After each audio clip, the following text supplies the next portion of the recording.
네, 오늘은 신앙의 여정 두 가지 고백이라는 제목으로 함께 말씀 나누도록 하겠습니다. 시편 124편 읽었던 말씀을 가지고 나눌 거고요. 우리는 지난주에 신앙은 완성의 상태가 아니라 과정이라는 말씀을 드렸어요. 신앙의 여정이라는 표현을 제가 썼죠. 그래서 과정이다라는 말씀을 드렸습니다.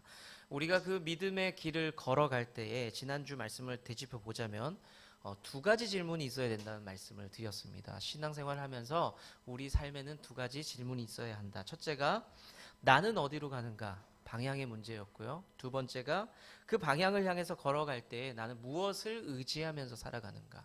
내 도우심이 어디서 오는가에 대해서 질문을 던질 수 있어야 된다는 말씀을 드렸습니다. 유대인들이 성전을 향해서 나아갈 때에 지표로 삼는 산이 하나 있다고 그랬어요. 그 산을 향해서 나아간다. 시온산을 보면서 걸어간다라는 말씀을 드렸죠. 그리고 그 산을 향해서 걸어갈 때 그것을 이정표 삼아서 보고 갈 때에 낮밤을 가리지 않고 찾아오는 것이 있는데 두 가지가 있다는 말씀을 드렸어요. 하나는 위협.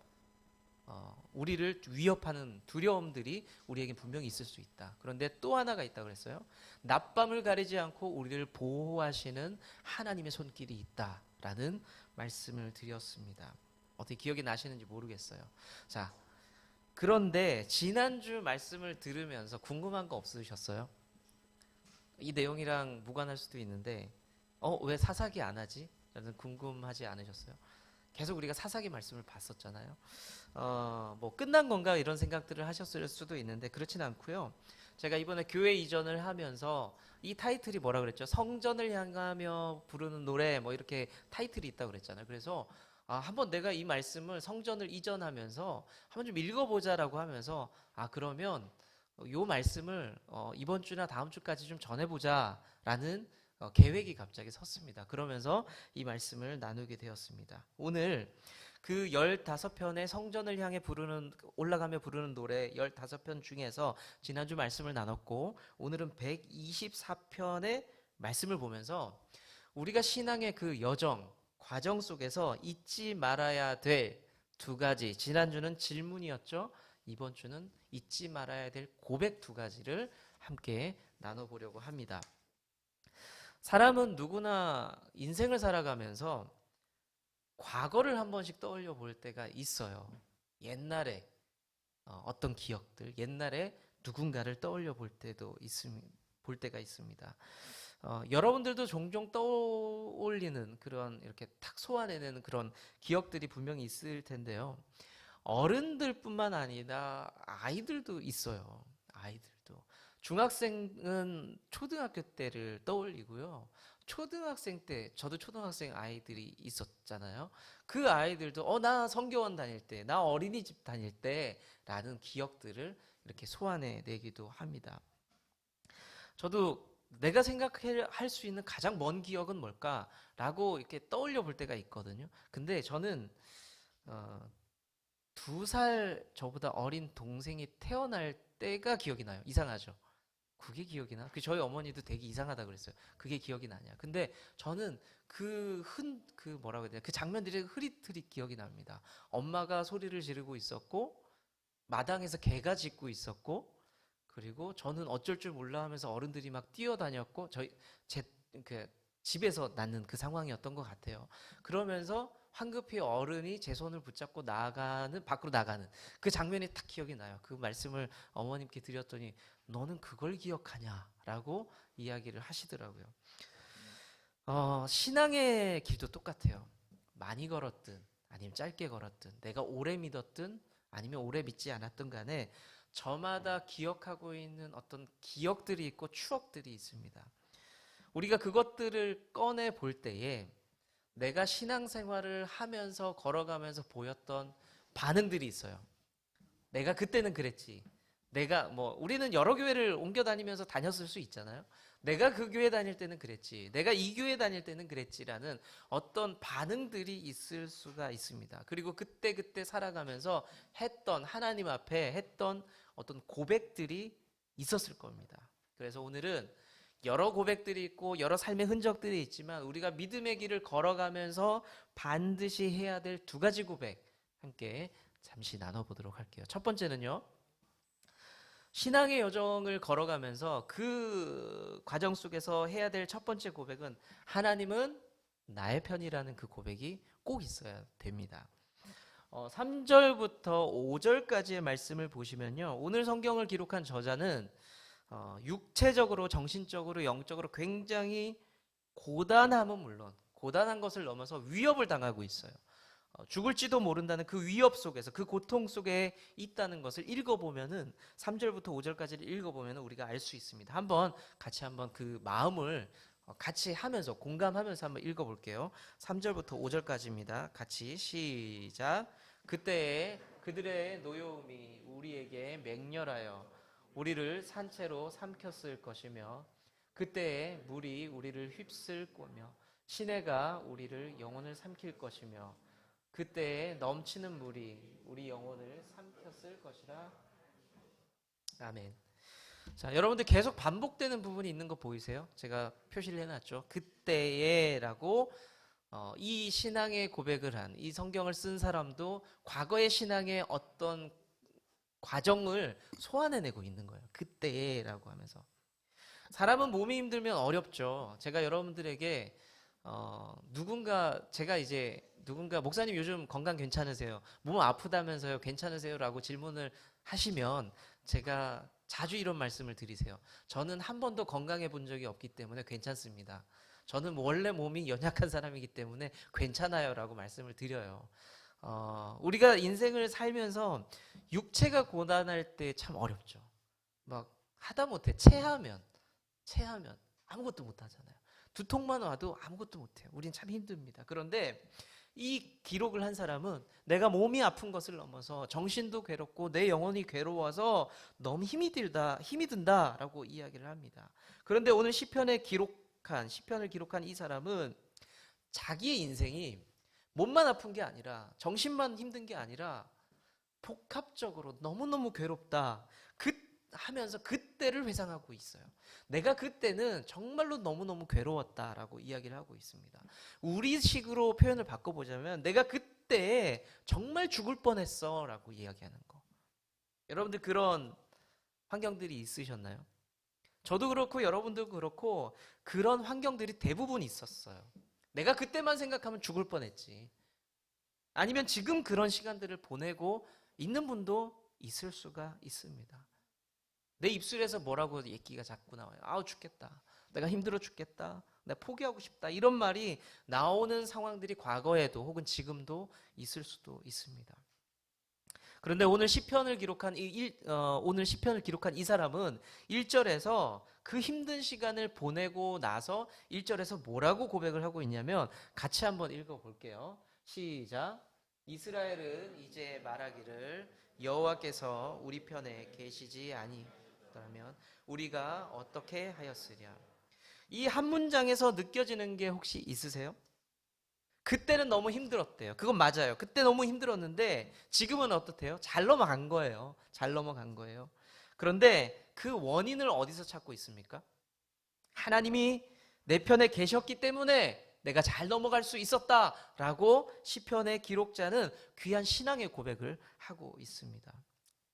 우리의 삶도 똑같죠. 믿음이 있다고 해요. 그렇지만 똑같이 어려움을 만날 수가 있습니다. 더 안타까운 것은 성경은 그것을 아예 깔고 있어요.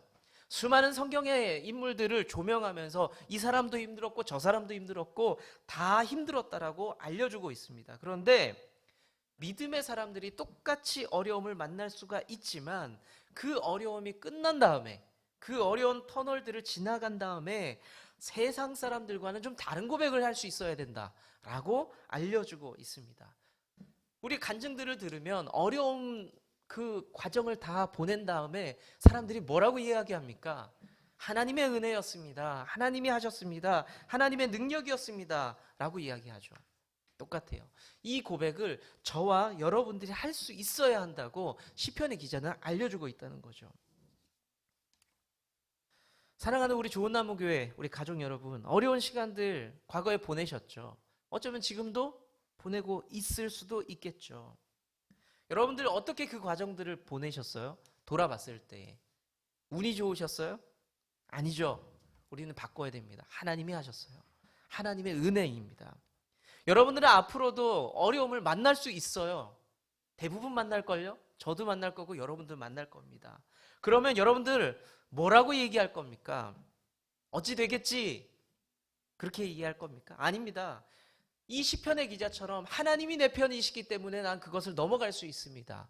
그러니까 우리가 삭제해야 돼요. 운이 좋았어요. 어찌 되겠지? 다 없애야 돼요.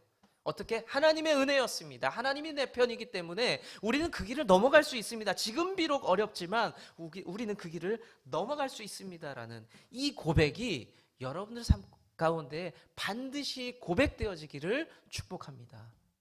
두 번째는요. 신앙의 여정 속에서 우리가 해야 될 두 번째 고백은 뭐냐? 하나님은 찬양받으시기에 합당하신 분이십니다. 라는 고백이 필요합니다.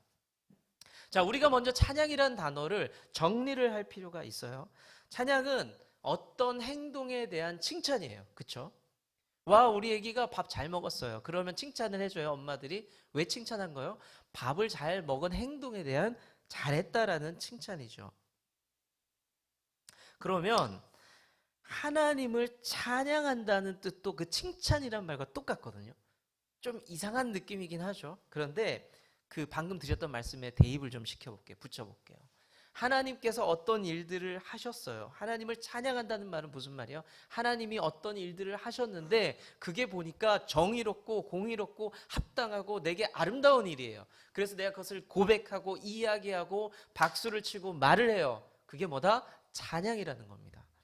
하나님이 나에게 하셨기 때문에 그 하신 일들이 대단하고 위대하고 감사하기 때문에 우리가 하나님 앞에 칭찬하는 것을 찬양이라고 표현을 합니다. 우리나라 정서에는 칭찬은 윗사람이 아랫사람에게 하는 것이라는 정서가 있기 때문에 그렇게 들릴 수도 있지만 그렇지 않아요. 찬양은 하나님을 하신 일들을 이야기하고 칭찬하고 사람들에게 소개하고 알리는 게 찬양입니다. 오늘 말씀을 다시 한번 짚어볼게요. 그 시편에 고백하는 사람이 기록자가 2절부터 5절까지 인생의 쓴맛, 고통들을 막 기록을 하면서 1절에서 시편의 기록자가 고백하는 거 뭐라고요? 하나님께서 내 편이었기 때문에 나는 잘 이겼다. 난 그 길을 건널 수 있었다라고 이야기하죠. 그리고 아까 말씀드렸다시피 2절부터 5절까지 쭉 어려움을 다시 기록을 하면서 6절에서 시편의 기록자가 뭐라고 하냐면 고백을 하냐면 하나님을 내가 찬송한다라고 고백을 해요. 말씀 보이시죠? 한번 읽어볼까요? 시작. 우리를 내주어 그들의 이에 씹히지 아니하게 하신 오늘 시편의 기록을 남긴 사람이 구체적으로 어떤 어려움을 당했는지 어떤 고통을 당했는지는 잘 모르겠어요.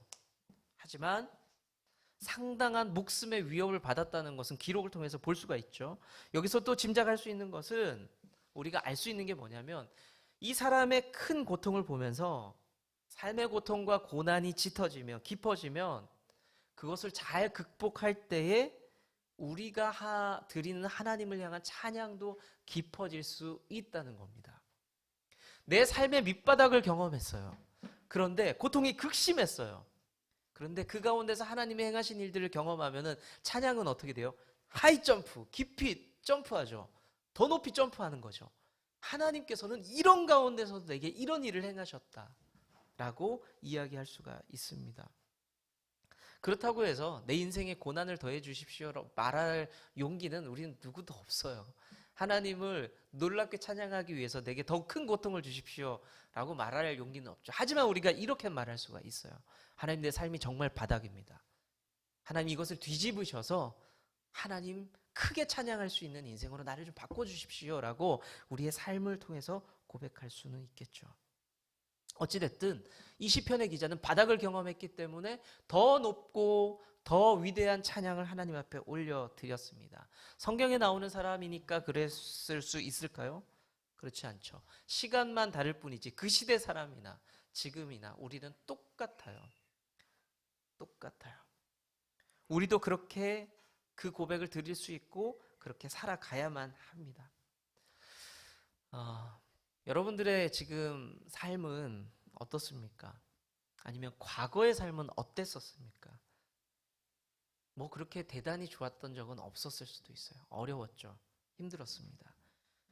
그때 여러분들은 어떻게 하나님 앞에 반응하면서 살아갔어요? 여러분들은 신앙인이었어요. 그때도 대부분 아마도. 어려웠을 때도 신앙인이었어요. 그때 하나님 앞에 어떤 흔적들을 남기면서 걸어오셨어요? 힘들고 어려우니까 예배를 아니면 포기해버리셨어요? 아니면 힘들고 어려우니까 하나님을 원망하면서 돌아서 버리셨습니까? 뭐 과거에 그랬을 수도 있겠죠. 그랬을 수 있습니다. 그런데 여러분들은 신앙을 지켰어요. 지금 이 자리에 나와 있습니다. 신앙을 계속해서 가지고 살아가고 있어요. 과거의 그 기억, 내가 하나님을 원망하고 불평하고 아니면 예배를 포기해버렸던 그 기억들을 다시 한번 소환해 보세요. 여러분들의 감정은 어떠세요? 하나님 앞에서. 조금은 부끄러워요. 사실은 조금 부끄러워요. 자, 그러면 지금 시점을 바꿔볼게요. 지금 여러분들 삶 가운데서 어렵고 힘든 사람들이 있어요. 여러분들은 선택할 수 있습니다. 하나님을 향한 고백을. 긍정적인 고백을 할 수도 있고 아까 말씀드린 것처럼 부정적인 반응을 할 수 있어요. 나 예배 못 드리겠어. 나 하나님 원망스러워. 하나님 미워. 라고 이야기를 할 수도 있죠. 그런데 제가 여러분들을 축복하고 기대하기는 여러분들은 그러면서도 신앙을 지킬 거예요. 저는 그렇게 믿어요. 그러면서 미래의 시간에 또 여러분들 이 시간을 소환해 보세요. 어떨 것 같아요? 부끄러워요. 제가 경험이 있어서 말씀드리는 겁니다. 부끄러워요. 그러면 어차피 여러분들은 저는 신앙을 지켜나갈 거예요. 그것이 조금 굴곡이 있을지라도 여러분들은 지켜나갈 거예요. 저도 그럴 겁니다. 그러면 지금 이 순간에 우리가 하나님 앞에 고백할 것은 뭐예요? 하나님 원망하고 불평하고 하나님을 던져버리는 일들? 아니요. 그러면 내가 왜 그랬을까라는 후회의 흔적들만 남게 됩니다. 오늘 시편의 기록자는 모든 어려움이 끝났을 때 하나님을 떠올렸습니다. 하나님을 기억하면서 칭찬했고 찬양을 드렸죠. 7절과 8절의 말씀을 보면서 한번 확인을 해볼까요? 하나님을 다시 한번 어려움을 소환하면서 하나님을 기억하고 있습니다. 읽어볼게요. 시작. 우리의 영혼이 사냥꾼의 올무에서 올무가 끊어짐으로 우리가 벗어났도다. 우리의 도움은 천지를 지으신 여호와. 우리 사랑하는 좋은나무교회 가족 여러분, 우리가 믿음의 길을 계속해서 걸어갈 겁니다. 반복합니다. 그 길을 걸어가면서 고백할 것은 하나님 역시 찬양받기에 합당하신 분이십니다 라는 거예요. 내 상황에 따라서 하나님은 좋은 분이 됐다가 나쁜 분이 됐다가 그렇게 왔다 갔다 하는 분이 아닙니다. 고백이 달라져서는 안 됩니다. 나중에 부끄러워요. 내가 그렇게 했다는 것이. 어려운 상황 속에서 하나님을 원망할 수 있고 조금 째려볼 수 있고 조금 불편하게 바라볼 수 있어요. 저는 이해가 안 되는 건 아닙니다. 그런데 말씀드렸잖아요. 어차피 우리는 믿음의 길 걸어갈 거라고. 그 길을 걷고 나서 나중에 부끄러움 당하지 않아야 돼요. 부끄럽지 않아야 돼요. 계속해서 우리는 끝까지 하나님을 기대하고 소망하고 인내하면서 결국에는 하나님 드러내실 그 선하신 일들. 여러분들 그런 일들 경험이 있으시죠? 안 좋은 일일 줄 알았는데 겪어보니 그것이 바뀌어서 결국은 그것이 좋은 일이 되더라. 경험이 있으실 거예요. 내가 지금 당장 느끼기엔 아프고 고통스러운데 나중에는 그것이 좋은 일이 되더라. 그러면 지금 어떻게 해요? 아프고 힘들 때 뭐라고 해야 돼요? 하나님 원망하며 살아야 될까요? 아니요. 입 꾹 다물고 최소한 침묵하며 그 길을 걸어보는 거예요. 걸어보는 거예요. 그렇게 인내하면서 걸어갈 수 있는, 그리고 하나님을 끝까지 찬양할 수 있는 여러분들 삶 되시기를 축원합니다. 말씀을 정리할게요. 오늘은 믿음의 걸음을 걸으면서 잊지 말아야 될 두 가지 고백을 나누었습니다. 한번 기억해 볼게요. 첫째는 뭐라고요? 하나님은 나의 편이다. 내 편이다. 든든하신 분이 내 편이다. 두 번째는요, 하나님은 찬양 받으실 분이다. 때로는 이 고백이 죽어도 안 나올 때가 있어요. 안 나오죠. 내 상황이 그런데, 현실이 그런데 안 나오죠. 그 고통 속에서 그냥 다 엎어버리고 싶은 마음이 들 때가 있습니다. 지난주에요, 대학 때 친구인 목사님 가정에 큰 어려움이 있었습니다. 어린 아들이 자전거를 타고 학교를 가다가 차에 치였는데 그 운전자가 교통사고는 퉁 치면 이렇게 날아가서 넘어지잖아요. 이제 그 정도면 되는데 그 아이를 밟아버렸어요. 얼마나 크게 다쳤겠어요. 그래서 내장이 문제가 되는 것도 있지만 혈액이 문제가 되면서 의사가 뭐라고 얘기했냐면 이거는 자가호흡이 일단 안 돼요. 호흡기 있고 뇌사 상태밖에 안 됩니다 라고 이야기를 하는 거예요. 근데 그 뒤에 의사 말이 좀 잔인하게 들렸을 것 같아요. 그 뒤에 뭐라고 했냐면 부모님에게, 친구에게 포기를 하시고 장기 기증을 하시면 어때요? 그러니까 희망이 없다는 거예요. 그래서 더 늦기 전에 장기 기증을 해주시면 어떻겠냐. 이 부모의 마음이 어떻겠어요? 지금 그러면서도 지금 병원에 있어요. 목회자 가정이지만 이 부모의 마음이 어떨까요?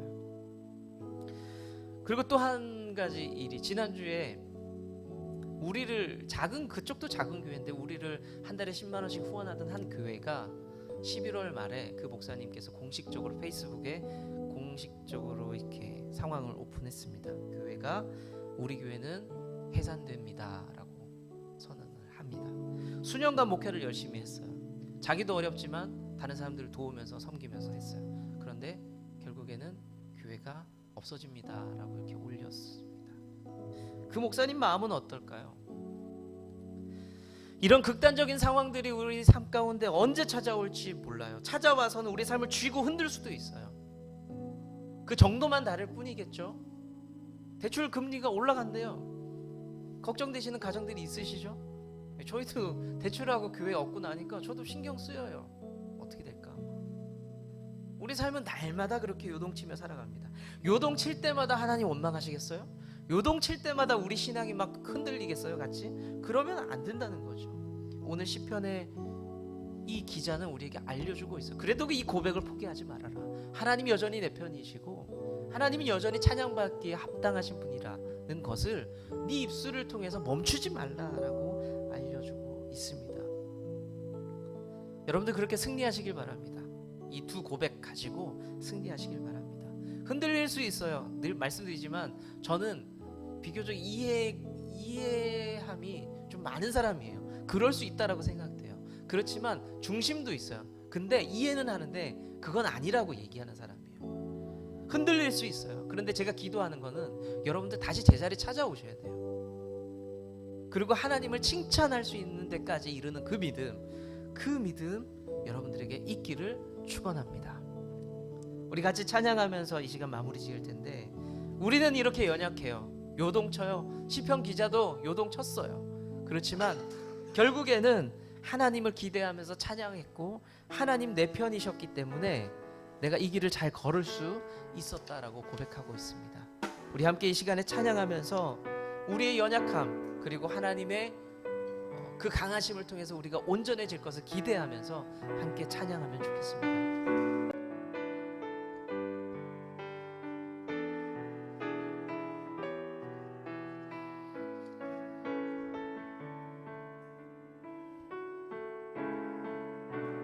우리 함께 믿음으로 고백하십니다. 주여 우린 연약합니다. 주여 우린 연약합니다. 우린 오늘을 힘겨워합니다. 주 뜻 이루며 살기에 부족합니다. 우린 연약합니다. 주여 우린 넘어집니다. 주여 우린 넘어집니다. 오늘 하루 또 실수합니다.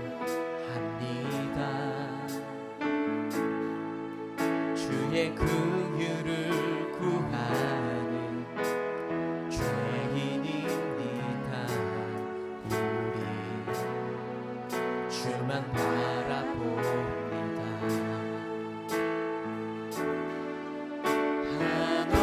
한없는 주님의 은혜 온 세상 위에 넘칩니다. 가릴 수 없는 주여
주님